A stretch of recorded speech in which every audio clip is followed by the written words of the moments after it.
BPL এর মতো আরো একটি ছোট বিপিএল আয়োজন করতে যাচ্ছে বাংলাদেশ ক্রিকেট বোর্ড। আগামী 15ই সেপ্টেম্বর শুরু হবে সেই আসরটি। এই আসরে অংশগ্রহণ করবে 8টি বিভাগ এবং প্রত্যেকটা বিভাগে প্রত্যেকটা দলে প্রতি ম্যাচে অন্ততপক্ষে 2 জন করে বিদেশি ক্রিকেটার খেলানোর বিষয়ে আলোচনা হচ্ছে। অর্থাৎ মিনি বিপিএল এটাকে বলতে পারেন। নাম দেওয়া হয়েছে NCL, national cricket league division পর্যায়ের। সো ফাইনালি ন্যাশনাল ক্রিকেট লিগের গত আসরে আমরা দেখেছি এবং এবারের আসরটা আরো উন্নত করা হচ্ছে। গত আসরে কোনো বিদেশি ক্রিকেটার ছিল না, এই আসরে বিদেশি ক্রিকেটারদের অন্তর্ভুক্তি সত্যি এটার মান বাড়াচ্ছে। পাশাপাশি গত আসর শুধু একটা ভেন্যুতে হয়েছিল, সিলেটে অনুষ্ঠিত হয়েছিল, এবারে 3টা ভেন্যুর প্রতি ফোকাস রাখা হয়েছে।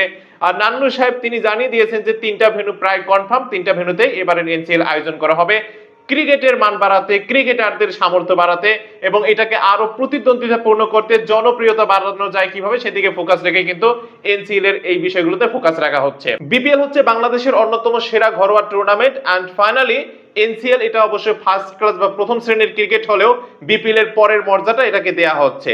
টি-20 সংস্কারের এই আসর এন্ড ফাইনালি এই আসর থেকে আশা করি বিপিএল এও অনেক ক্রিকেটার সুযোগ পাবে এবং বাংলাদেশ ন্যাশনাল টিমে ঢোকার জন্য ক্রিকেটারদের একটা পরীক্ষা নিরীক্ষার জায়গা এই এনসিএল।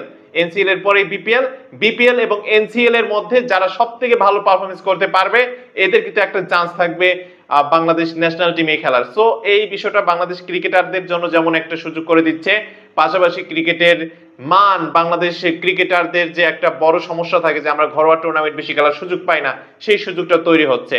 সো বাংলাদেশ ক্রিকেট বোর্ডকে ধন্যবাদ। এনসিএল এ এবারে বিদেশি ক্রিকেটার অন্তর্ভুক্তের যে বিষয়টা নিয়ে আলোচনা হচ্ছে, এখনো কনফার্ম না, বাট তারা চাচ্ছে, তারা প্রস্তাব দিয়েছে প্রত্যেকটা দলকে যে অন্ততপক্ষে 2 জন করে যেন প্রতি ম্যাচে খেলানো হয়। আর যদি সেটাও তারা না পারে, দলগুলো যেন 1 জন করে বিদেশি ক্রিকেটার প্রত্যেকটা ম্যাচে রাখে।